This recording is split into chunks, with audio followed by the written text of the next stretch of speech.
Hello दोस्तों, आप देख रहे हैं उत्थान एजुकेशन का ऑनलाइन प्लेटफॉर्म और मैं हूं आपके साथ डॉक्टर टी आर चौधरी।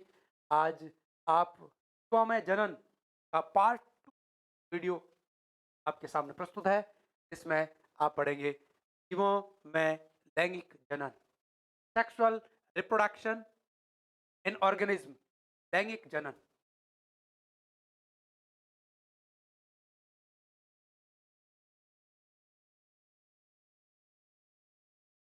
इसी बात को आप एम्फीमिक्सिस भी कहते हैं। इसी लैंगिक जनन को एम्फोगैमी भी कहते हैं।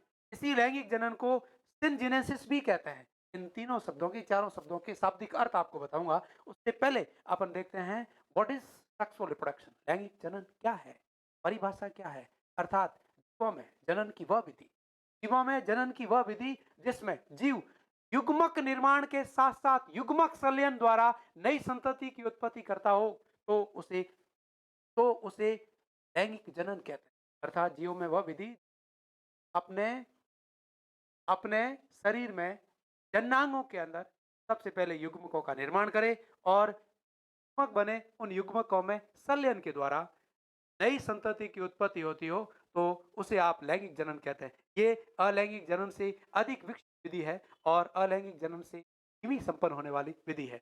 तो जीवों में आपने इससे पहले वाले वीडियो में देखा था, अलैंगिक जनन में आप कह रहे थे जीवों में जनन की वह विधि जिसमें जीव बिना युग्मक निर्माण और बिना युग्मक संलयन के नए जीवों की उत्पत्ति करते हो तो उसको आप अलैंगिक जनन कहते हैं। और यहाँ पर आप कह रहे हैं जीवों में युग्मक बनेंगे और इन युग्मकों में संलयन भी होगा, उसके बाद नई संतति की उत्पत्ति होगी। तो ये है लैंगिक और अलैंगिक जनन का मुख्य अंतर। तो आप कह रहे हैं एम्फी मिक्सिस, एम्फी का मतलब दो अलग अलग गुणधर्म रखने वाले, मिक्सिस का मतलब जुड़ना।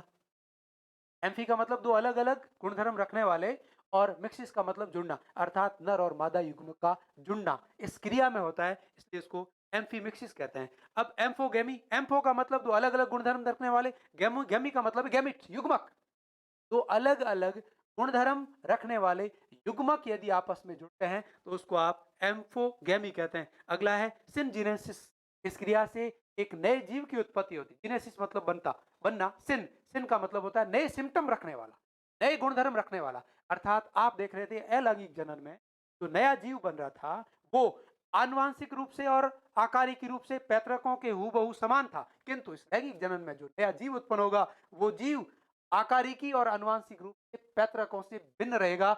इसी भिन्नता के कारण उत्पन्न होने वाली जो जीन है उसको, जो जीव उत्पन्न हो रहा है उस जीव को आपसिन जेनेसिस या उस जीव के उत्पन्न होने की क्रिया है उसको आपसिन जेनेसिस कहते हैं। अब लैंगिक और अलैंगिक जनन की परिभाषाओं के बाद, इन शाब्दिक अर्थों के बाद अपन दोनों, इन दोनों में मुख्य अंतर क्या है? तो एक तरफ आप लिखिएगा लैंगिक जनन और दूसरी तरफ लिखिएगा अलैंगिक जनन। एक तरफ आप लिखेंगे लैंगिक जनन और दूसरी तरफ आप लिखेंगे अलैंगिक जनन। तो लैंगिक जनन में सबसे पहली बात, अंतर जो है, इनमें युग्मक बनते हैं। युग्मक बनना, युग्मकों का बनना एवं युग्मक संलयन पाया जाता है।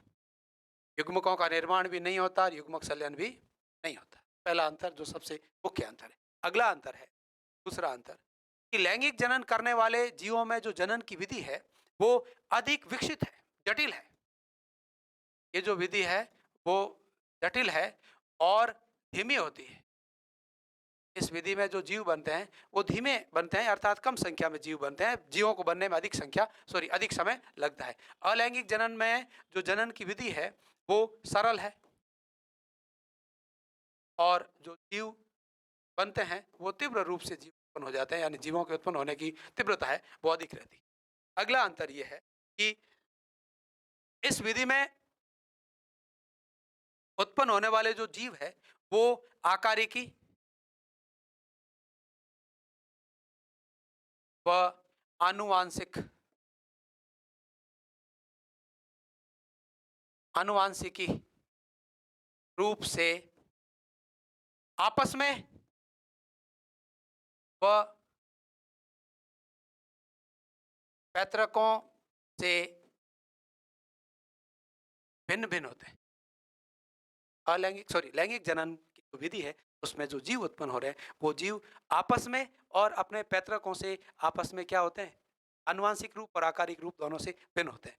और इस विधि में जो जीव उत्पन्न हो रहे हैं वो आकारिकी रूप से और आनुवांशिक रूप से, आकारिकी एवं आनुवांशिकी रूप से पैतृकों के क्या होते हैं, समान होते हैं। इसलिए आपने उनके लिए एक शब्द इस्तेमाल किया था और उसका नाम था क्लोन, अर्थात इस विधि से उत्पन्न होने वाले जीवों को आप क्लोन कहते हैं। अगला अंतर क्या है? अगला अंतर यह है कि इसमें जन्नांगों को उत्पन्न करने के लिए विशिष्ट प्रकार के जन्नांग उपस्थित रहते हैं। युग्मकों को उत्पन्न करने के लिए विशिष्ट प्रकार के जन्नांग उपस्थित रहते हैं। यहाँ युग्मकों को उत्पन्न ही नहीं करना होता है तो कोई विशिष्ट प्रकार के जन्नांग उपस्थित नहीं रहते हैं। अगली बात क्या थी? अगला अंतर क्या है? अगला अंतर यह है कि इस विधि में जन्निक भागों से युग्मक बनते हैं और उन युग्मकों से युग्मक संलयन द्वारा नए जीवों की उत्पत्ति होती है। पर यहाँ पर आप कह रहे हैं कि न तो युग्मक बनते हैं और न ही जन्निक भाग उपस्थित रहते हैं, अर्थात जीव या पादप या जंतु अपने शरीर के कायिक भागों से ही नए जीवों की उत्पत्ति कर देता है। अगला और सबसे इंपॉर्टेंट जो बात अंतर है वो ये है, इस प्रकार के जनन में, लैंगिक जनन में, इस प्रकार के जनन में युग्मक निर्माण के समय समजात गुणसूत्रों की नॉन सिस्टर क्रोमेटिड के मध्य गुणसूत्रीय खंडों का आदान प्रदान होता है। इस आदान प्रदान के दौरान एक समजात गुणसूत्र के कुछ भाग पैतृक वाले पे यानी माता वाले पे चले जाएंगे और माता से प्राप्त हुए समजात गुणसूत्र के कुछ खंड पिता वाले भाग पर चले जाते हैं, जिससे जीवों में विभिन्नताएं उत्पन्न होती है। किंतु अलैंगिक जनन के दौरान न तो युग्मक बनते हैं और न ही विभिन्नताएं उत्पन्न होती है, अर्थात इसमें विभिन्नताएं उत्पन्न नहीं होती और यह विभिन्नताएं उत्पन्न होती है। यह है जीवों में पाए जाने वाले लैंगिक और अलैंगिक जनन में मुख्य अंतर। अब आप लैंगिक जनन दर्शाने, आप मुख्यतः लैंगिक जनन पढ़ रहे हैं तो लैंगिक जनन करने वाला जो जीव है वो अपने जीवन में कुछ अवस्थाएं रखेगा और उन अवस्थाओं को मिलाकर वो अपना संपूर्ण जीवन काल बनाता है। तो आप नेक्स्ट पेज पे चलेंगे तो लैंगिक जनन दर्शाने वाले जीवों के जीवन चक्र की विभिन्न अवस्थाएं, लैंगिक जनन करने वाले जीवों के जीवन चक्र की विभिन्न अवस्थाएं। सबसे पहली जो है वो है लैंगिक जनन जब भी जीव में होता है तो नर और मादा युग्मक मिलते हैं और नर व मादा युग्मकों के मिलने से एक द्विगुणित युग्मनज या जाइगोट बनता है। उस जाइगोट में समसूत्री विभाजन द्वारा नया भ्रूण बनता है, अर्थात भ्रूणीय प्रावस्था होती है। सबसे पहली जो जीव की उत्पत्ति में जो अवस्था है वो है भ्रूणीय अवस्था। इस अवस्था में जीव अपना भ्रूणीय परिवर्तन दर्शाता है और अपनी उत्पत्ति से पूर्व अर्थात प्रकृति में आने से पूर्व की सभी आवश्यकताओं की आपूर्ति कर लेता है। अगली जो अवस्था है वो है किशोरावस्था या शिशुआवस्था।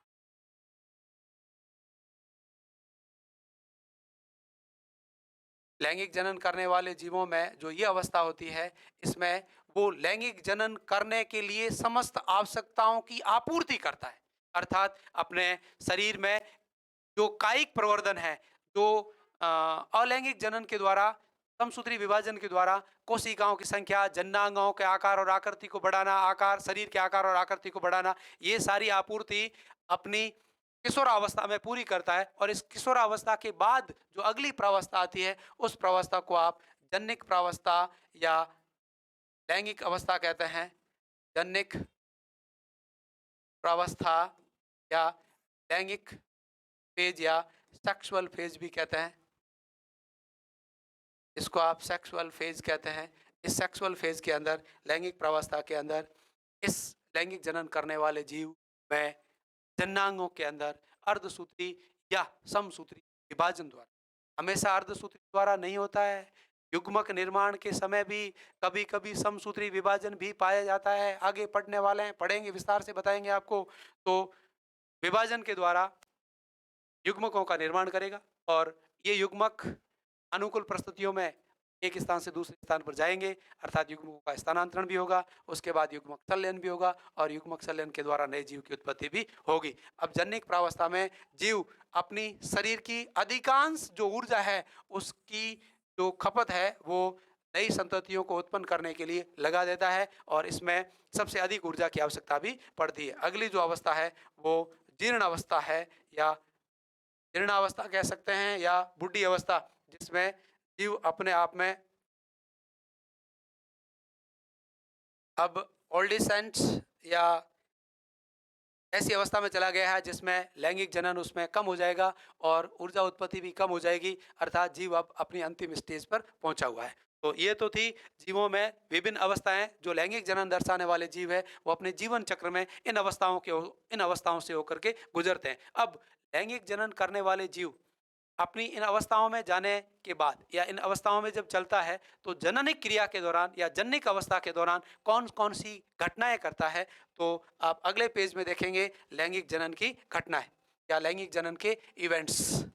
तो लैंगिक जनन की घटनाओं या इवेंट्स के दौरान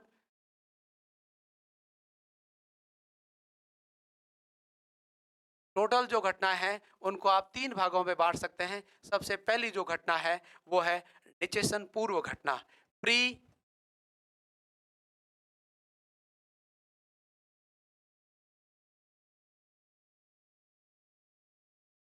प्री फर्टिलाइजेशन इवेंट।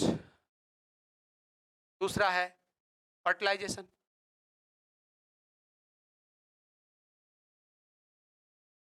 यानी निचेशन। और तीसरा है post fertilisation events, post fertilisation events.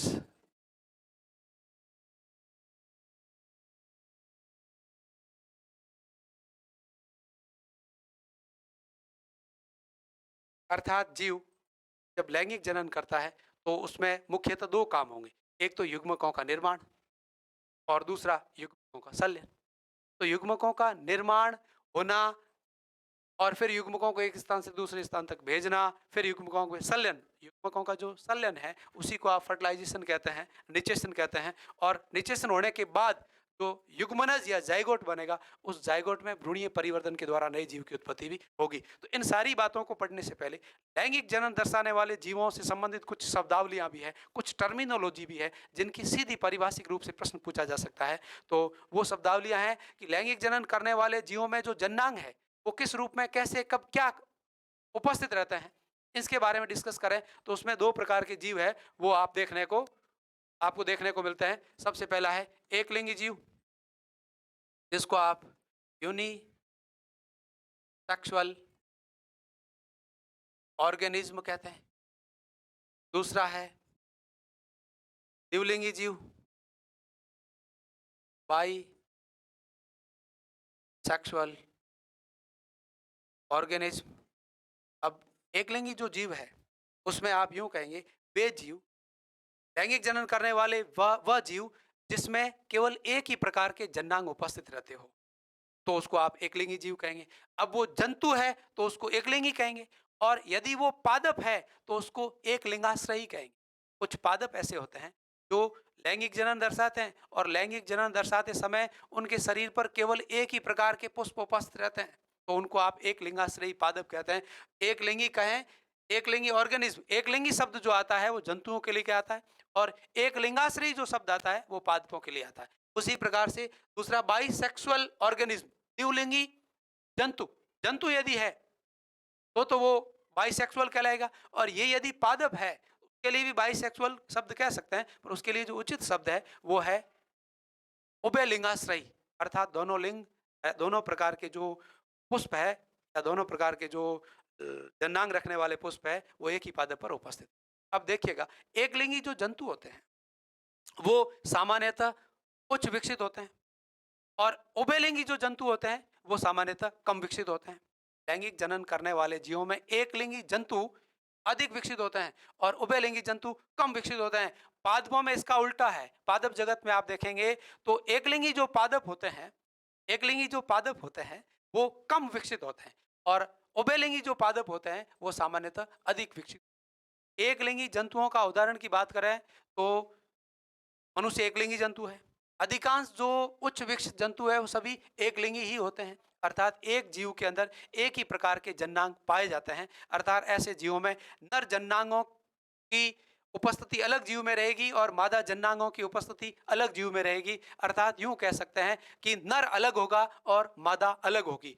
अब इसमें एक शब्द ये आता है कि नर और मादा दोनों अलग है और उनको आप बाह्य रूप में देखने पर ये विभेदन भी बता सकें कि ये नर है और ये मादा है। तो ऐसे जीवों में स्पष्ट लैंगिक द्विरूपता, सेक्सुअल बाईमॉर्फिज्म या डाईमॉर्फिज्म पाई जाती है। सेक्सुअल स्पष्ट लैंगिक द्विरूपता का मतलब है कि ऐसे एकलिंगी जीव, लैंगिक जनन करने वाले ऐसे एकलिंगी जीव जिसमें नर और मादा को बाह्य आकृति में, बाह्य आकार में, बाह्य अंगों के रूप में देखने पर ही स्पष्ट पता लगाया जा सके कि ये नर है और ये मादा है। तो ऐसे जीव, ऐसे एकलिंगी, ऐसे लैंगिक जनन दर्शाने वाले एकलिंगी जीवों में स्पष्ट लैंगिक द्विरूपता का पाया जाना कहा जाता है। ऐसा ही कुछ अल्प विकसित जीव या कम विकसित जीव उभयलिंगी भी होते हैं। जैसे मैं बात करूं केचुए की, तो केचुआ एक ऐसा जीव है जिसमें नर और मादा जननांग दोनों एक ही जीव में उपस्थित रहते हैं। फिर भी ऐसे जीवों में लैंगिक द्विरूपता की परिघटना का तो कोई मतलब ही नहीं रखता। नर केचुआ कौन सा है और मादा केचुआ कौन सा है, ये आप डिफरेंशिएशन कर ही नहीं सकते, क्योंकि नर और मादा दोनों जननांग एक ही केचुए में है। तो ऐसे केचुए या ऐसे लैंगिक जनन करने वाले जीवों को उभयलिंगी या बाइसेक्सुअल जीव कहते हैं। अब बात आती है पादपों की। तो कुछ पादप ऐसे होते हैं जिनमें ऐसे पुष्प उत्पन्न होते हैं जिन पे नर जननांग भी पाए जाते हैं और मादा जननांग भी पाए जाते हैं। अर्थात नर युग्मक और मादा युग्मकों का निर्माण एक ही पुष्प में होता हो तो उसे आप द्विलिंगी पुष्प कहते हैं। और वो द्विलिंगी पुष्प है तो पादप जो भी रहेगा उसके ऊपर जितने भी पुष्प होंगे वो सारे द्विलिंगी रहेंगे। उस पादप को आप द्विलिंगी पादप कहेंगे। पर कुछ ऐसे पादप मिलते हैं जिसमें एक पुष्प के अंदर एक ही प्रकार के जननांग उपस्थित रहते हैं, अर्थात एक ही प्रकार के युग्मकों को उत्पन्न करने वाले जननांग पाए जाते हैं। जैसे आप कहें पपीता, आप कहें खजूर, आप कहें साइकस, आप कहें कुकुरबिटेसी कुल के पादप। ये सारे पादप आप देखेंगे तो इसमें पुष्प कैसे होते हैं, एकलिंगी होते हैं, द्विलिंगी नहीं होते हैं। द्विलिंगी पुष्प की मतलब बात करें तो आम है, नीम है, खेजड़ी है, रुईड़ा है। ये जो आपके आसपास के जो पादप है, पाइनस है, जिम्नोस्पर्म कुल का पादप, जिम्नोस्पर्म संघ का पादप है पाइनस, उसमें भी द्विलिंगी पुष्प पाए जाते हैं। किंतु ये कुछ पादप अल्प संख्या में या अपवाद रूप में ऐसे भी होते हैं जिनके जो पुष्प होते हैं वो द्विलिंगी न होकर के एकलिंगी होते हैं। अर्थात उस पुष्प में या तो नर जननांग उत्पन्न करने वाले, सॉरी, नर युग्मकों को उत्पन्न करने वाले जननांग उपस्थित रहेंगे या फिर मादा युग्मकों को उत्पन्न करने वाले जननांग उपस्थित रहेंगे। तो आप कहें कि पपीता, आप कहें खजूर, आप कहें साइकस, तो एक पादप पर एक ही प्रकार के पुष्प रहेंगे, अर्थात नर पादप अलग होगा और मादा पादप अलग होगा। तो ऐसे पादपों को एक लिंगाश्रयी पादप कहते हैं। बहुत इंपॉर्टेंट बात बता रहा हूं। ऐसे पादप जिसमें, जिसके शरीर पर केवल एक ही प्रकार, एक पादप के शरीर पर केवल एक ही प्रकार के पुष्प और एक लिंगी पुष्प उपस्थित रहते हो, तो ऐसे पादपों को आप एक लिंगाश्रयी पादप कहते हैं। उसका उदाहरण है एक लिंगाश्रयी पादप जिनको डायोसियस कहते हैं इंग्लिश में।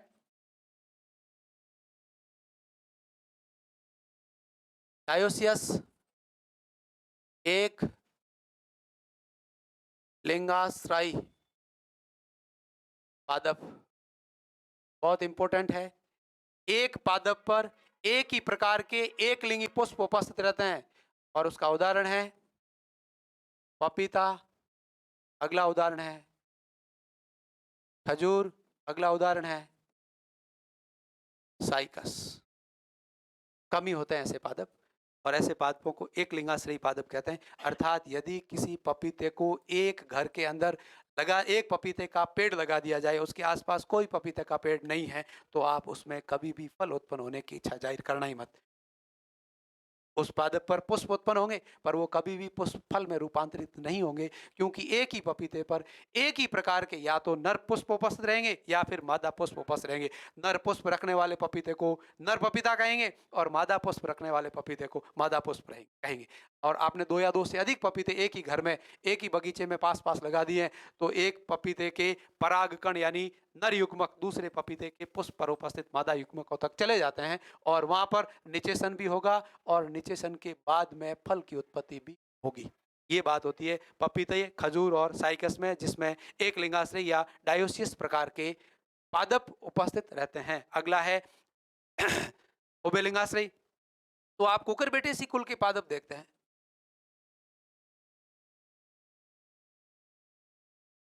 कुकुरबिटेसी कुल के पादप, कुकुरबिटेसी का मतलब है खीरा, ककड़ी, टिंडसी, कद्दू, ये सारे पादप कुकुरबिटेसी कुल में आते हैं।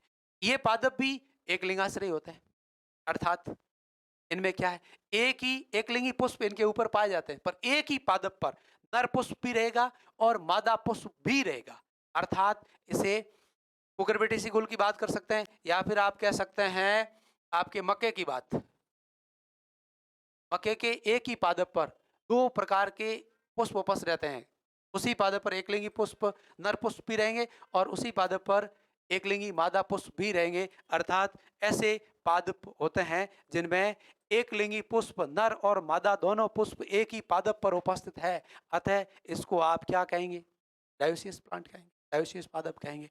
अब एक लिंगाश्रयी है, इसमें लिंगाश्रयी तो एक ही है, पर उभयलिंगी जो पादप है, उभयलिंगी पुष्प जो है, उस पुष्प में नर और मादा पुष्प एक ही, नर और मादा जन्नांग उत्पन्न करने वाले, नर और मादा युग्मकों को उत्पन्न करने वाले जन्नांग एक ही पुष्प में रहते हैं। ये बात है। तो ये अब लैंगिक जनन करने वाले जीव, जिसमें पादपों की बात करें तो कुछ पादप ऐसे होते हैं जो अपने संपूर्ण जीवन काल में एक ही बार लैंगिक जनन करते हैं। अपने संपूर्ण जीवन काल में एक ही बार लैंगिक जनन करते हैं, तो उसको कहते हैं आप मोनोकार्पिक, मोनोकार्पिक। और कुछ पादप ऐसे होते हैं जो अपने संपूर्ण जीवन काल में कई बार लैंगिक जनन करते हैं, अर्थात कई बार पुष्प उत्पन्न करते हैं, उनको आप कहते हैं पॉलीकार्पिक, पॉलीकार्पिक। अब मोनोकार्पिक को हिंदी में एक फलनी कहते हैं, एक फलनी है, और इसको बहुफलनीय कहते हैं। मोनोकार्पिक यानी वे पुष्प, मोनोकार्पिक पुष्प अधिकांशतः, सॉरी, मोनोकार्पिक जो पादप है, एक फलनीय जो पादप है, वो अधिकांशतः एक वर्षीय ही होता है, किंतु अपवाद स्वरूप कुछ बहुवर्षीय पादप भी मोनोकार्पिक यानी एक फलनीय हो सकते हैं।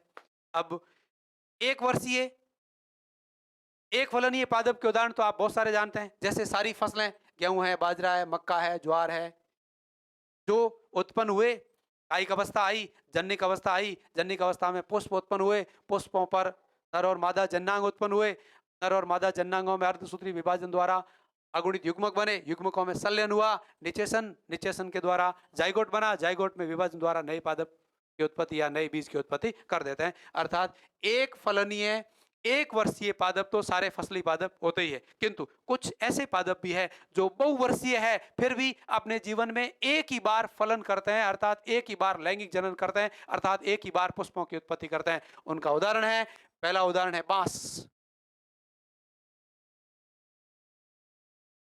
ये जो बांस है वो अपने संपूर्ण जीवन काल में, यानी जब बांस 50 साल का हो जाता है, या लगभग ऐसा माना जाता है 48 ईयर तक अलैंगिक जननी करता है और अपनी कक्षस्थ कलिका से नए बांस की उत्पत्ति करता रहता है। किंतु जब कोई बांस 48 या 50 साल का हो जाता है, हाफ सेंचुरी का हो जाता है, तब उसमें लैंगिक जन्नांगों के रूप में पुष्पों की उत्पत्ति होती है और उन पुष्पों पर नए युग्मकों की उत्पत्ति होती है और वो युग्मक संलयन के द्वारा बीज की उत्पत्ति करता है। और बांस में ध्यान रखना, प्रकीर्णन जब होता है, बहुत इंपॉर्टेंट बात बता रहा हूं, बहुत गोपनीय बात है, प्रकीर्णन जब होता है तो इसका जो बीज है वो फटता है विस्फोट के साथ, और उस, सॉरी, फल जो है वो विस्फोट के साथ फटता है और उसमें से बीज अत्यंत तीव्र वेग से बाहर निकलता है। तभी कहा जाता है कि बांस को कभी भी घर के आसपास नहीं लगाना चाहिए। नहीं लगाने का कारण केवल यही रहता है कि जब वो 50 साल का हो जाएगा, आप सेंचुरी के आसपास पहुंच जाएगा, तब उसमें लैंगिक जनन होगा। लैंगिक जनन के दौरान जो फल उत्पन्न होगा, उस फल में जो बीज होगा,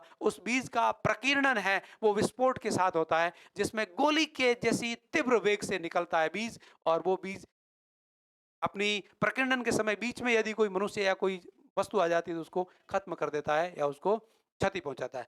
ये है बांस। अगला है अगेव अमेरिकाना, जिसको आप सेंचुरी प्लांट कहते हैं। ये तो आप सेंचुरी प्लांट है। और अगेव अमेरिकाना, जिसमें आप कायिक जनन में पढ़ रहे थे, कायिक प्रवर्धन पढ़ रहे थे, परपत्र कलिकाओं के द्वारा अलैंगिक जनन होता है, वही अगेव अमेरिकाना का जो पादप है वो 100 वर्ष में एक बार लैंगिक जनन करता है, इसलिए उसको शताब्दी वृक्ष कहते हैं। और उस लैंगिक जनन के बाद में वो पादप अपने जीवन को समाप्त कर लेता है। तो ये बहुवर्षीय मोनोकार्पिक पादप थे।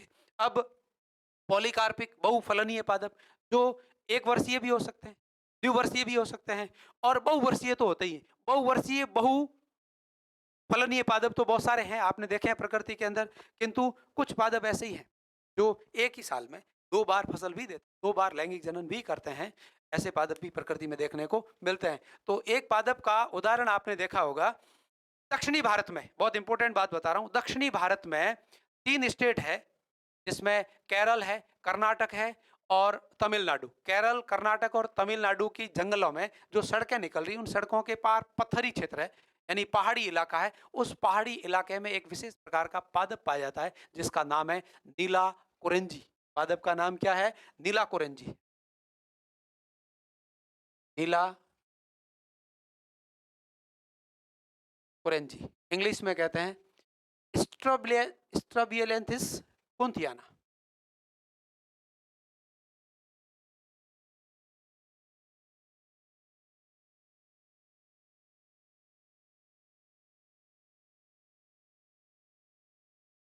ये पादप 12 वर्ष में एक बार लैंगिक जनन करता है, अर्थात इस पादप में जहां पर ये पादप है वहां पर 12 वर्ष के बाद एक साथ पुष्पों की उत्पत्ति होती है। तो केरल, कर्नाटक और तमिलनाडु के जो जंगल है, पहाड़ी इलाका है, वहां पर ये नीला कुरंजी स्ट्रोबिलियंथस कुंथियाना पादप पाया जाता है, जिसमें लास्ट बार 2018 में पुष्पन की क्रिया हुई थी और नीले रंग के अत्यंत गहरे पुष्प लगते हैं और ऐसा लगता है कि सब जगह पुष्प वर्षा हो रखी है।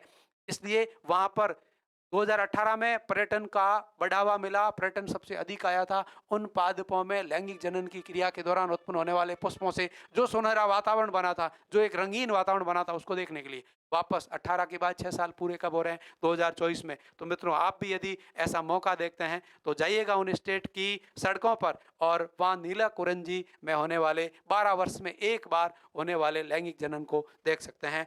तो इसको आप पॉलीकार्प की कहते हैं, बहुवर्षीय पादप है, 12 वर्ष में एक बार लैंगिक जनन करता है। यह है आपका नीला कुरंजी। अगली बात आप करेंगे कि लैंगिक जनन जो करने वाले जीव है जंतु, ये तो पादपों की बात होगी, मोनोकार्पिक और पॉलीकार्पिक। अब जो जंतु होते हैं लैंगिक जनन करने वाले, वो लैंगिक जनन के दौरान कुछ विशिष्ट प्रकार की हार्मोनल परिवर्तन दर्शाते हैं और उन हार्मोनल परिवर्तन से उनके जन्नांगों, जन्निक अवस्था में, उनके जन्नांगों में कुछ विशिष्ट प्रकार के परिवर्तन देखने को मिलते हैं। उन परिवर्तन का कारण है उनके रक्त और अंडाशय में हार्मोनों का लेवल जो है वो ऊपर नीचे होता है या परिवर्तित होता है। तो आप यूं कहें कि लैंगिक जनन करने वाले जंतु, लैंगिक जनन करने वाले जंतु अपनी जन्निक अवस्था में, लैंगिक जनन करने वाले जंतु अपनी जन्निक अवस्था में रक्त में व जन्निक जन्नांगों में हार्मोन के स्तर का परिवर्तन के दौरान कुछ विशिष्ट प्रकार के परिवर्तन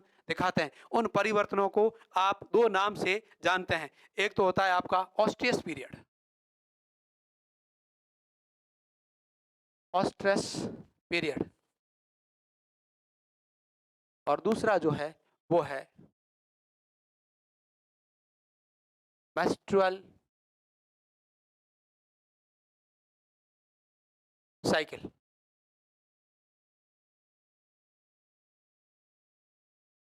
ऑस्ट्रस काल कहते हैं और ये मासिक चक्र कहलाता है। अगला, इसको हीट पीरियड भी कहते हैं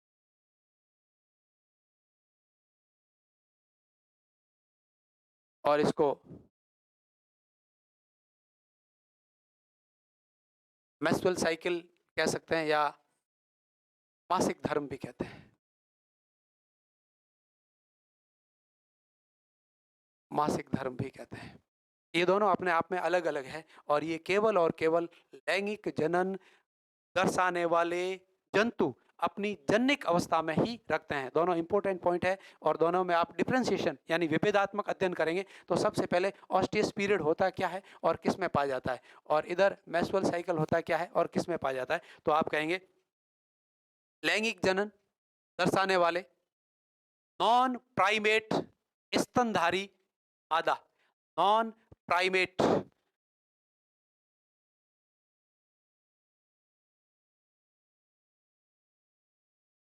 स्तनधारी मादाओं, परिभाषा बता रहा हूं, मादाओं के रक्त व जननांगों में होने वाले ऐसे परिवर्तन जिसमें जननांगों में होने वाले ऐसे परिवर्तन जिसमें वह मादा विपरीत लिंग के प्रति आकर्षित होकर मैथुन के लिए उत्तेजित होती हो तो उसे ऑस्ट्रियस काल या हीट पीरियड कहते हैं।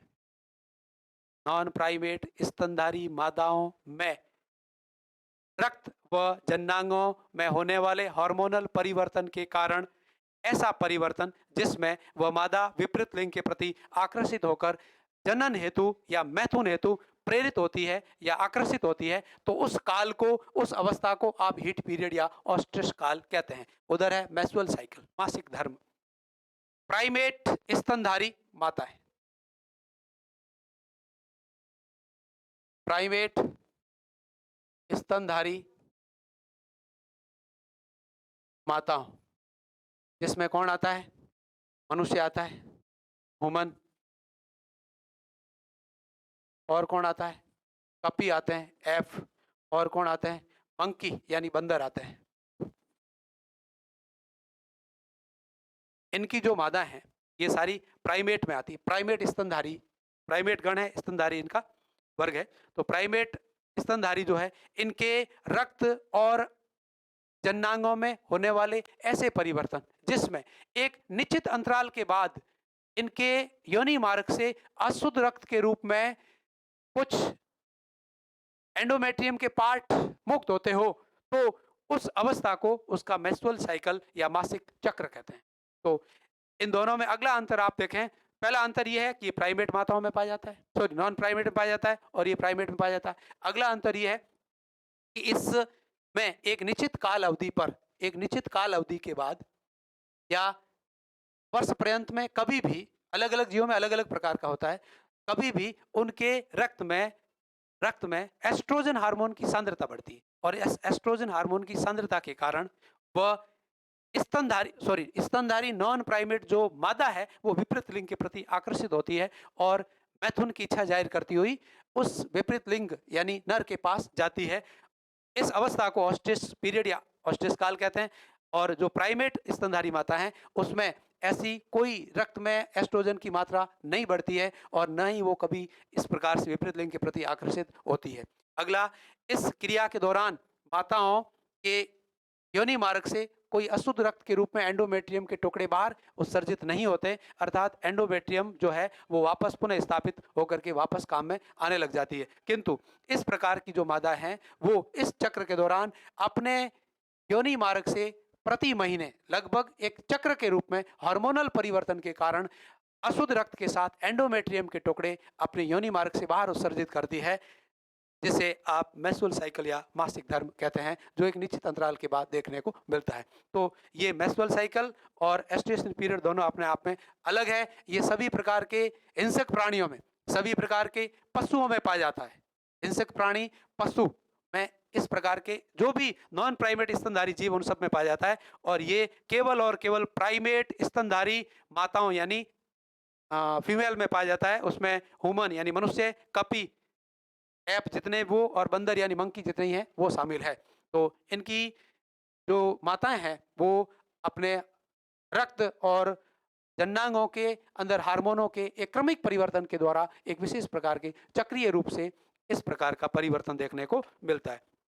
अब अगली बात यह है कि ऑस्ट्रियस काल, मेंस्ट्रुअल साइकिल तो फिक्स रहता है, इन जीवों में एक निश्चित क्रम के बाद चलता रहता है, जब तक गर्भवती नहीं होगी तब तक चलता रहेगा और गर्भ के डिलीवर होने के बाद वापस एक निश्चित टाइम पीरियड के बाद में ये परिवर्तन वापस चलता रहता है। हार्मोनों में एक चक्रिक परिवर्तन होता रहता है जिसके दौरान ये संपन्न होता है। किंतु जो ऑस्ट्रियस पीरियड है उसमें कुछ स्तनधारी जीव, जो ये नॉन प्राइमेट स्तनधारी जीव है, वो ऐसे हैं जो अपने संपूर्ण जीवन काल में कई सारे ऑस्ट्रियस पीरियड रखते हैं। कुछ एक विशेष ऋतु में ऑस्ट्रियस पीरियड रखते हैं, अर्थात कुछ मोनोएस्ट्रियस होते हैं, कुछ पॉलीऑस्ट्रियस होते हैं, कुछ अपने एक वर्ष में एक ही बार हीट पीरियड में आते हैं और कुछ एक ही वर्ष में, एक ईयर में 2 या 2 से अधिक बार हीट पीरियड में आते हैं। और कुछ जीव ऐसे होते हैं, कुछ स्तनधारी माताएं ऐसी होती है जो कोई निश्चित काल अवधि नहीं रखती, जब भी उनको गर्भ धारण करना होगा और वो सभी प्रकार की ऋतुओं में प्रत्येक वर्ष पर्यंत, पूरे वर्ष पर्यंत अपने ईस्ट पीरियड में आ सकती है। तो उसके उदाहरण में मोनोएस्ट्रिस जो जंतु है, मोनोऑस्ट्रस जंतु में उदाहरण होता है हिरण का। हिरण अपने जन्निक अवस्था में, जो मादा हिरण है वो एक वर्ष में एक ही बार ऑस्ट्रियस पीरियड में आएगी, और जब ऑस्ट्रियस पीरियड में आएगी तब उसके रक्त में ऑस्ट्रोजन हार्मोन की मात्रा बढ़ेगी और वो विपरीत लिंग के प्रति आकर्षित होकर के मैथुन क्रिया से जन्नांगों का मैथुन क्रिया से युग्मकों का संलयन कर लेंगे। कुछ जीव ऐसे होते हैं जो पॉलीएस्ट्रस होते हैं, जैसे कुत्ता है, भेड़ है, बिल्ली है, पिग है, चूहा है। वो एक ही वर्ष में 2 या 2 से अधिक बार अपने रक्त में एस्ट्रोजन हार्मोन के लेवल को बढ़ाते हैं और हीट पीरियड में आकर के विपरीत लिंग के प्रति आकर्षित होते हैं। और कुछ जंतु और जानवर ऐसे हैं जो संपूर्ण वर्ष पर्यंत कभी भी ऑस्ट्रियस पीरियड में, यानी कई बार ऑस्ट्रियस पीरियड में आ सकते हैं, जैसे गाय है, भैंस है, बकरी है, घोड़ा है, ऊंट है। इनमें कोई फिक्स टाइम पीरियड नहीं होता। तो यह है उन जीवों में जन्निक अवस्था के दौरान जनन करने से, यानी जनन करने की जो अवस्थाएं पैदा होती है उनके बारे में स्टडी दी। अगला आप देखेंगे कि लैंगिक जनन के दौरान, जब जीवों में लैंगिक जनन होता है तो उनके दौरान क्या मुख्य घटनाएं होती है, तो उसमें से जो पहला पार्ट है वो है निषेचन पूर्व घटना, पूर्व घटना है। जीवों में लैंगिक जनन के दौरान जो मुख्य घटना है वो निषेचन है। और उससे पूर्व क्या क्या होगा, तो आप कहेंगे लैंगिक जनन दर्शाने वाले जो जीव है वो अपनी जन्निक प्रावस्था में, जब अपनी जन्निक प्रावस्था में आते हैं तो निषेचन से पूर्व 2 कार्य करते हैं। सबसे पहला कार्य है युग्मकों का निर्माण, युग्मक निर्माण जिसको आप गैमेटोजेनेसिस कहते हैं।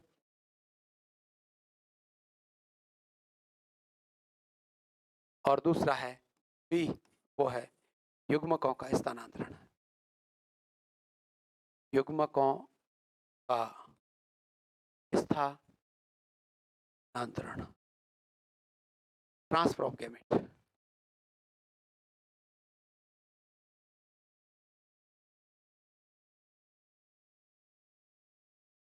तो सबसे पहली बात आप पढ़ेंगे युग्मक निर्माण, युग्मकों का निर्माण। तो आप अच्छी तरह से जानते हैं कि जो भी जीव, पादप हो या जंतु हो, अपनी जन्निक अवस्था में आने के उपरांत अपने जन्नांगों के अंदर उपस्थित जर्म कोशिकाओं में अर्धसूत्री विभाजन द्वारा अगुणित युग्मकों का निर्माण करता है। नर की बात करें तो नर के अंदर उपस्थित नर जन्नांगों में उपस्थित द्विगुणित, नर जन्नांगों में उपस्थित द्विगुणित कोशिका में अर्धसूत्री विभाजन द्वारा 4 अगुणित नर युग्मकों की उत्पत्ति करेगा। अब जितनी कोशिकाओं में होगा उससे 4 से मल्टीप्लाई करके उतनी नर युग्मकों की उत्पत्ति कर ली जाती है। उसी प्रकार से मादा जो है, अपने मादा जन्नांगों के जो मुख्य जन्नांग है जिसको आप अंडाशय या ओवेरी कहते हैं, उसमें अर्धसूत्री द्विगुणित कोशिका यूगोनियल सेल में अर्धसूत्री विभाजन द्वारा अगुणित युग्मकों के रूप में अंडाणु को उत्पन्न करती है। इसे ही युग्मक निर्माण या गैमेटोजेनेसिस की क्रिया कहते हैं। दूसरी क्रिया है युग्मकों का स्थानांतरण। अब युग्मक बनने के बाद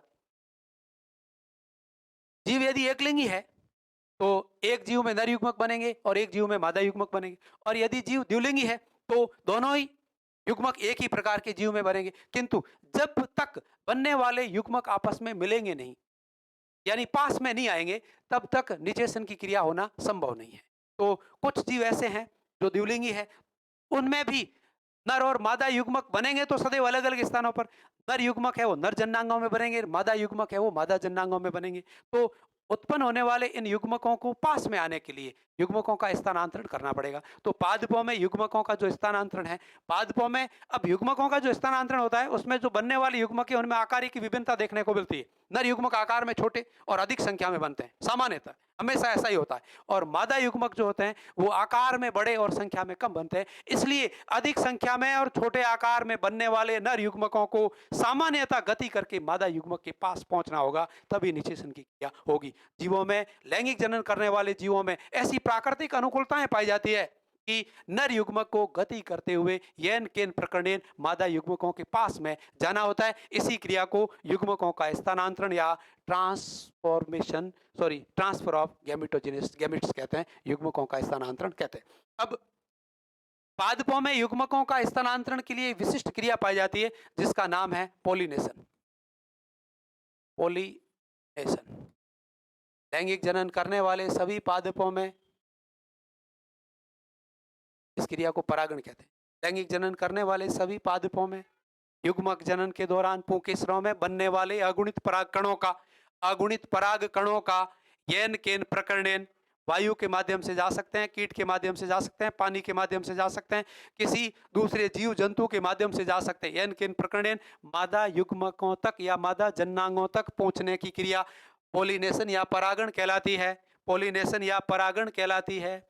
अब ऐसी ही क्रिया जंतुओं में जब लैंगिक जनन करना होता है तब जन्नांगों में बनने वाले नर युग्मकों को येन केन प्रकरणेन मादा युग्मकों तक पहुंचाना होता है। अब मादा युग्मकों तक नर युग्मकों को पहुंचाने के लिए प्रकृति ने नर जीव में कुछ विशेष प्रकार के जन्नांग भी दिए होते हैं, जो अपने जन्नांगों की सहायता से नर युग्मकों को मैथुन क्रिया के माध्यम से मादा युग्मकों तक पहुंचाते हैं। यदि जन्नांग नहीं है तो निषेचन की क्रिया आंतरिक न होकर के बाह्य होगी। कुछ लैंगिक जनन करने वाले जंतु ऐसे भी हैं जिसमें नर के पास नर युग्मकों को मादा युग्मकों तक पहुंचाने के लिए कोई मैथुनांग नहीं होता। ऐसे जीव बाह्य निषेचन दर्शाते हैं। अर्थात जीवों में अगली जो घटना है युग्मकों के स्थानांतरण के बाद जो दूसरी घटना है उसका नाम है निषेचन या फर्टिलाइजेशन। परिभाषा बहुत ही सिंपल है। निषेचन या फर्टिलाइजेशन अगुणित नर व मादा युग्मकों का, लैंगिक जनन करने वाले जीवों में अगुणित नर व मादा युग्मकों का विशेष परिस्थितियों में मिलना निषेचन या फर्टिलाइजेशन कहलाता है। इस क्रिया में नर युग्मक में उपस्थित अगुणित नर केंद्रक मादा युग्मक में उपस्थित अगुणित मादा केंद्रक आपस में मिलते हैं और दोनों के केंद्रक द्रव्यों का संलयन होता है। इसी क्रिया को सिनजीनेसिस कहते हैं। इसी क्रिया को सिनजेनेसिस कहते हैं। नर और मादा युग्मकों में उपस्थित अगुणित केंद्रकों का मिलकर एक द्विगुणित केंद्रक या युग्मनज की उत्पत्ति करना है सिनजेनेसिस या फर्टिलाइजेशन कहलाता है। अर्थात युग्मक संलयन में युग्मकों के जीव द्रव्य के साथ साथ केंद्रक द्रव्य का संलयन भी होता है, जिसमें उपस्थित अगुणित गुणसूत्र आपस में मिलकर के एक द्विगुणित गुणसूत्र का निर्माण करते हैं। तो ये क्रिया है निषेचन। अब निषेचन भी यदि लैंगिक जनन करने वाले जीवों में युग्मकों का संलयन या युग्मकों के केंद्रकों का मिलना जंतु शरीर के अंदर होता है तो उसको आंतरिक निषेचन कहते हैं, और यदि निषेचन की क्रिया जंतु शरीर से बाहर होती है तो उसे बाह्य निषेचन कहते हैं। अर्थात निषेचन दो प्रकार का होता है, एक आंतरिक निषेचन और दूसरा बाह्य निषेचन। आंतरिक और बाह्य निषेचन में अंतर भी आप दे सकते हैं। एक्सटर्नल फर्टिलाइजेशन और इंटरनल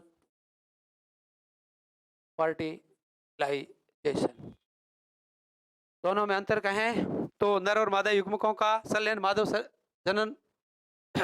नर और मादा युग्मकों का संलयन लैंगिक जनन करने वाले जीवों के शरीर से बाहर किसी बाह्य माध्यम में होता है तो उसको बाह्य निषेचन कहते हैं, और नर व मादा युग्मकों का संलयन लैंगिक जनन करने वाले जीवों में मादा शरीर के भीतर होता है, सामान्यतः मादा शरीर के भीतर होता है तो उसको आंतरिक निषेचन कहते हैं। अब जंतुओं में बाह्य निषेचन के दौरान आप कहते हैं कि अधिक संख्या में नर और मादा युग्मकों का निर्माण करना पड़ेगा, इसके लिए अधिक एनर्जी खर्च होगी। तो ये अधिक एनर्जी खर्च करने वाला और महंगी विधि है, और इसमें लैंगिक जनन करने वाले जीवों को कम संख्या में नर और मादा युग्मकों की उत्पत्ति करनी पड़ेगी। अब अगला अंतर यह है कि इसमें नर और मादा युग्मकों के मिलने की संभावना बहुत कम रहती है और किसी न किसी बाह्य माध्यम का सहारा लेना पड़ता है। अर्थात नर और मादा युग्मकों के संलयन के लिए किसी बाह्य माध्यम की आवश्यकता रहेगी बाह्य निषेचन में, और आंतरिक निषेचन में किसी बाह्य माध्यम की आवश्यकता नहीं होती है। मैथुन में नर अपने मैथुनांग की सहायता से नर युग्मकों को मादा जनन तंत्र के अंदर तक पहुंचा देता है। तो यह है बाह्य और आंतरिक निषेचन। अब निषेचन के बाद जो अगली इवेंट्स है, अगली जो घटना है, उसका जो नाम है, उसका नाम है निषेचन पक्ष घटना, पोस्ट फर्टिलाइजेशन इवेंट्स। तीसरी जो है पक्ष निषेचन घटना।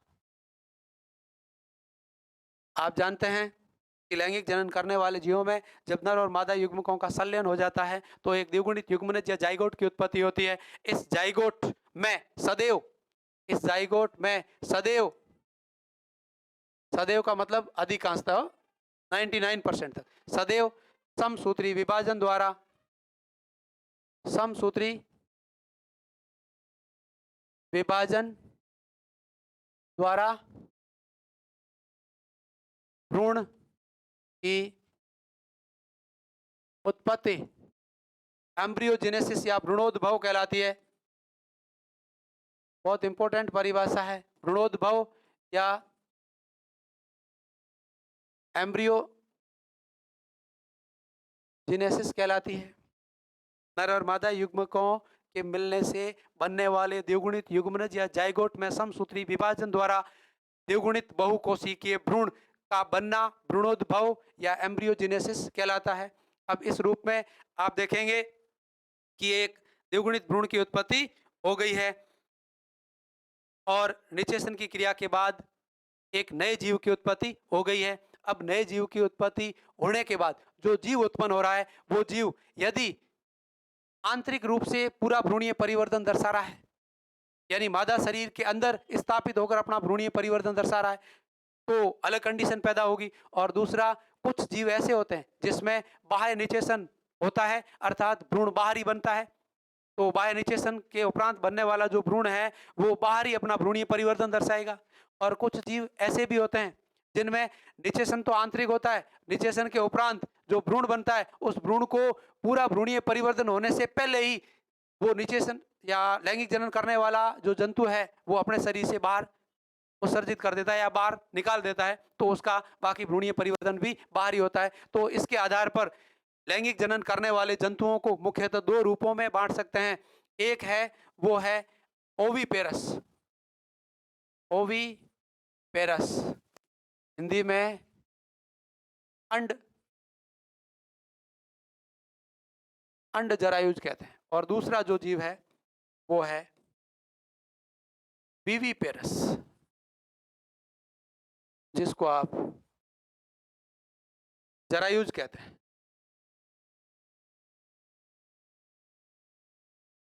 इसको अंडज भी कहते हैं। अब जिसमें निषेचन बाह्य होता है, जैसे एम्फीबियन वर्ग के जो जंतु होते हैं उन जंतुओं में निषेचन बाह्य होता है, और बाह्य निषेचन में नर के द्वारा नर युग्मक को पानी में छोड़ दिया जाता है और मादा के द्वारा मादा युग्मक यानी अंडाणुओं को पानी में छोड़ दिया जाता है, और उन अंडाणुओं के ऊपर नर अपने नर युग्मकों यानी शुक्राणुओं को छोड़ता है, और जिसमें वो शुक्राणु और अंडाणु जल के अंदर ही निषेचित होते हैं और उनके चारों तरफ एक पाउच का निर्माण हो जाता है, और वो पाउच पानी में तिरता तिरता ही बाह्य निषेचन से ही एक नए युग्मज की उत्पत्ति करता है, जो जल के अंदर ही भ्रूणीय परिवर्तन दर्शाकर लार्वा अवस्था के रूप में टैडपोल को मुक्त करता है। दूसरी अवस्था ऐसी बनती है कि सभी अंडज जो जंतु होते हैं, लैंगिक जनन करने वाले अंडज या ओविपेरस जो जंतु होते हैं, उनमें निषेचन आंतरिक होता है। सामान्यतः अधिकांश में निषेचन आंतरिक होता है, अर्थात नर अपने नर युग्मकों को यानी शुक्राणुओं को मादा के शरीर में भेजता है और वहां अंडाणु मिलते हैं, निषेचन की क्रिया होती है, उसके बाद एक अंडा उत्पन्न होता है और वो अंडा वो मादा अपने शरीर से बाहर निकाल देती है और उस अंडे के अंदर संपूर्ण भ्रूणीय परिवर्तन देखने को मिलता है। ऐसा ऑर्थोपोडा संघ के जीवों में भी मिलता है, जिसमें भ्रूणीय परिवर्तन, अधिकांश जो भ्रूणीय परिवर्तन है वो मादा शरीर के बाहर एक विशेष प्रकार की संरचना, जैसे कॉकरोच की बात करें तो उथिका में होता है। इसी प्रकार से एनिलिडा संघ के जीवों में, एनिलिडा में केचुआ द्विलिंगी जंतु है, पर निषेचन पाया जाता है, अर्थात एक केचुए के नर युग्मक दूसरे केचुए के मादा युग्मक से मिलेंगे, पर निषेचन होता है, विशेष अनुकूलता पाई जाती है। और इसके दौरान जो फर्टिलाइजेशन होता है वो फर्टिलाइजेशन की क्रिया शरीर के अंदर न होकर के शरीर से बाहर एक विशेष प्रकार की संरचना में होती है, जिसको कोकुन या क्लाइटेलम कहते हैं। क्लाइटेलम के द्वारा एक विशेष प्रकार की संरचना कोकून बनती है। उस कोकून के अंदर निषेचन की क्रिया होगी और वहीं भ्रूणीय परिवर्तन होगा। तो इन जीवों में जो आंतरिक भ्रूणीय परिवर्तन नहीं दर्शाते हैं, उनमें से अधिकांश जो जीव है, जो अंडज होते हैं, अंडों को उत्पन्न करते हैं और उन अंडों के अंदर भ्रूणीय परिवर्तन पाया जाता है और ऐसे जंतुओं को अंडज या ओविपेरस जंतु कहते हैं। इन ओविपेरस जंतुओं की तुलना में जो विविपेरस जंतु है, उनकी तुलनात्मक अध्ययन करें, जंतुओं की तुलनात्मक अध्ययन करें, तो जरायु जो जंतु है, उनमें बनने वाला भ्रूण आंतरिक परिवर्तन दर्शाता है और आंतरिक परिवर्तन के दौरान भ्रूण जो बन रहा है, एम्ब्रियो जो विकसित हो रहा है, वो अंतरांग के द्वारा, विशेष प्रकार के प्लेसेंटा के द्वारा, विशेष प्रकार की अपरा के द्वारा मादा के शरीर से अंतर संबंधित रहते हुए पोषण, श्वसन, वृद्धि, विकास, उत्सर्जन और सारी क्रियाएं माता के साथ अंतर संबंधित करते हुए रहता है। तो एक प्रश्न बनता है यहाँ पर कि प्रकृति में अंड जरायुज यानी अंडज और जरायुज जंतुओं की तुलना में तुलनात्मक रूप से देखा जाए तो किसके उत्तर जीवन की संभावना अधिक रहती है? तो आपका उत्तर रहेगा, सीधा और सिंपल उत्तर है कि जो जरायुज जंतु है, उनके उत्तर जीवन की संभावना ओविपेरस या अंडज जंतुओं की तुलना में अधिक रहती है। कारण है कि अंडज जंतु बाहरी परिस्थितियों में रहते हैं, जो प्रतिकूल परिस्थितियों का सामना करते हुए रहते हैं। किसी शत्रु के द्वारा उनको शत्रु के द्वारा उनको घात होने की या हानि होने की संभावनाएं रहती है, अर्थात इनके उत्तर जीवन की संभावना कम है। और जो अंडज है, जो जरायुज है, उसमें भ्रूणीय परिवर्तन मादा शरीर के अंदर होता है, इसलिए उनके उत्तर जीवन की संभावना अधिक रहती है। तो ये था जरायुज और अंडज जीवों में अंतर। और अगली बात आप देखेंगे, एक और प्रकार का जनन होता है और उस जनन को आप नेक्स्ट पेज पे देखिएगा। उसका नाम है अनिश्चयक जनन, पार्थेनोजेनेसिस।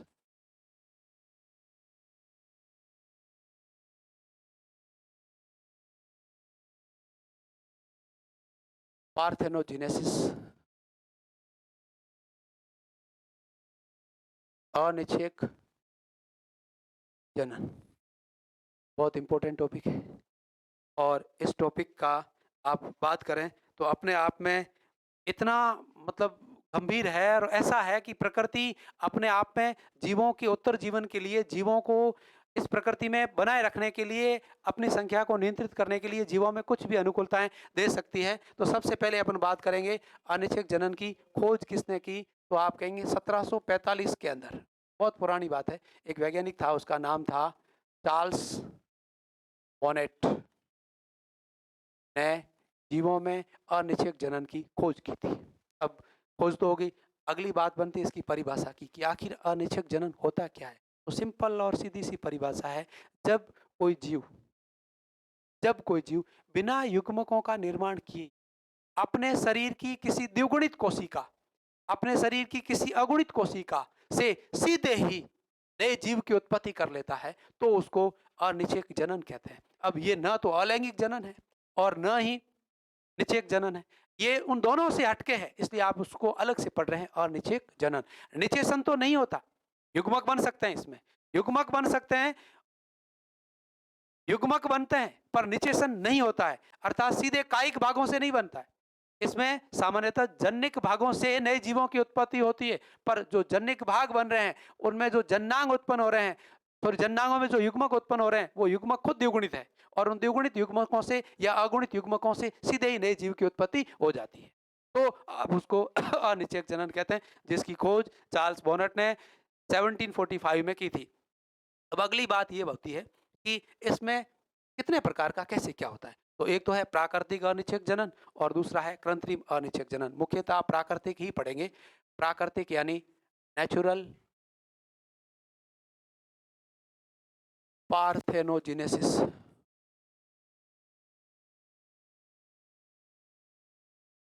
नेचुरल पार्थेनोजेनेसिस, प्राकृतिक अनिश्चयक जनन, प्रकृति में अपने आप ही, प्रकृति में अपने आप ही प्रकृति ने जीवों को कुछ ऐसी अनुकूलताएं दी है जिसमें जीव अपने शरीर के द्विगुणित या अगुणित भाग से नए जीवों की उत्पत्ति करता हो, बिना निषेचन के शरीर के द्विगुणित या अगुणित भाग से, शरीर के द्विगुणित या अगुणित युग्मकों से सीधे ही नए जीव की उत्पत्ति करता हो, तो उसको प्राकृतिक अनिश्चयक जनन कहते हैं। अब ये प्राकृतिक अनिश्चयक जनन है, उसमें उत्पन्न होने वाले जो जीव है, उस जीव की उत्पत्ति किस प्रकार के भाग से हो रही है, उसके आधार पर दो प्रकार का होता है। तो एक तो है द्विगुणित द्विगुणित प्राकृतिक नेचुरल पार्थेनोजेनेसिस। और अगला है अगुणित यानी एप्लॉइड नेचुरल पार्थेनोजेनेसिस। यह है डिप्लॉइड नेचुरल पार्थेनोजेनेसिस। प्रकृति में एक ऐसा जीव है जो द्विगुणित अवस्था में उपस्थित रहता है और इस द्विगुणित अवस्था में उस जीव की केवल मादाएं ही उपस्थित रहती है, अर्थात इस जीव में नर होता ही नहीं है। प्रकृति है, कुछ भी दे सकती है। बहुत इंपॉर्टेंट बातें बता रहा हूं आपको, एक ऐसे जीव के बारे में बता रहा हूं जिसमें नर अनुपस्थित होते हैं। ऐसे जीव के बारे में बता रहा हूं जिसमें नर अनुपस्थित होते हैं, मादाएं होती है। मादाओं में युग्मक जनन के दौरान एक द्विगुणित अंड कोशिका उत्पन्न होती है और यही द्विगुणित अंड कोशिका नई मादा की उत्पत्ति कर देती है। उदाहरण इसका एक तो स्वर्ण मछली, गोल्डन फिश, और दूसरा उदाहरण है इसका एक चिपकली होती है, लेसर्टा सेक्सिकोला। लेसर्टा सेक्सिकोला। ये प्रकृति में दो ऐसे जीव हैं जो न तो लैंगिक जनन दर्शाते हैं और न ही अलैंगिक जनन दर्शाते हैं, अर्थात इस जीवों में नर सदैव अनुपस्थित, नर अनुपस्थित, अर्थात प्रकृति में ये दो ऐसे जीव हैं जिनमें नर होते ही नहीं है, केवल मादाएं होती है। और मादाएं अपने शरीर में लैंगिक जनन के दौरान, जनन तो लैंगिक होता ही नहीं है, पार्थेनोजेनेसिस होता है, जनन के दौरान एक द्विगुणित अंड कोशिका की उत्पत्ति करती है और ये द्विगुणित अंड कोशिका सीधे ही नए युग्मनज यानी जाइगोट में रूपांतरित हो जाती है, अर्थात बिना निषेचन के द्विगुणित अंड कोशिका सीधे जाइगोट या युग्मनज का निर्माण करती है। अतः इसको द्विगुणित प्राकृतिक अनिषेक जनन कहते हैं, जिसको एक शब्द में थैलीटॉकी भी कहते हैं। बहुत इंपॉर्टेंट शब्द बता रहा हूं, थैलीटॉकी। दूसरा है haploid natural parthenogenesis. Haploid natural parthenogenesis बहुत इंपॉर्टेंट शब्द है ये भी। एप्लॉइड नेचुरल पार्थेनोजेनेसिस, अगुणित प्राकृतिक अनिषेक जनन, जिसके उदाहरण हैं कुछ ऑर्थोपोडा संघ के जीव जैसे कीट। कीट में आप कह सकते हैं मधुमक्खी। मधुमक्खी में जो अगुणित अंडा है वो अंडा सीधे ही बिना निषेचन के ही नए जीव में रूपांतरित हो जाता है, जिसको ड्रोन कहते हैं। ड्रोन मधुमक्खी कीट। कुछ कीटों में जिसमें मधुमक्खी कीट है जिसमें जो अगुणित अंडा है, ये अगुणित अंडा बिना निषेचन के ही सीधा ड्रोन या नर का निर्माण कर देता है। यदि उसमें निषेचन होता है तो द्विगुणित की उत्पत्ति होती है। वो द्विगुणित जो जीव है वो रानी मक्खी या क्या कहते हैं श्रमिक के रूप में उत्पन्न होते हैं, किंतु जो ये ड्रोन है वो अगुणित कीट है जो अगुणित अंडा बिना निषेचन के ही एक नए जीव में रूपांतरित हो जाता है, जिसको ड्रोन कहते हैं। वो जीवन में एक ही बार जनन करता है, एक बार जनन करने के बाद मर जाएगा। ये स्थिति है प्रकृति की। और इस प्रकार का जो प्राकृतिक अनिषेक जनन है, जिसका नाम है, जिसका एक शब्द में नाम कहूं तो नाम होगा एरेनोटोकी। एरेनोटोकी उसका नाम था। द्विगुणित प्राकृतिक अनिषेक जनन को थैलीटॉकी कह रहे थे और अगुणित प्राकृतिक अनिषेक जनन को एरेनोटॉकी कहते हैं। ये कुछ ऑर्थोपोडा संघ के कीट जैसे मधुमक्खी और चींटियों में देखने को मिलता है और ये कुछ चिपकली और मछलियों में देखने को मिलता है। फिशेस कुछ मछलियों में देखने को मिलता है। तो यह है नेचुरल पार्थेनोजेनेसिस। अब आर्टिफिशियल पार्थेनोजेनेसिस, इसकी खोज आर्टविंग ने की थी। आर्टिफिशियल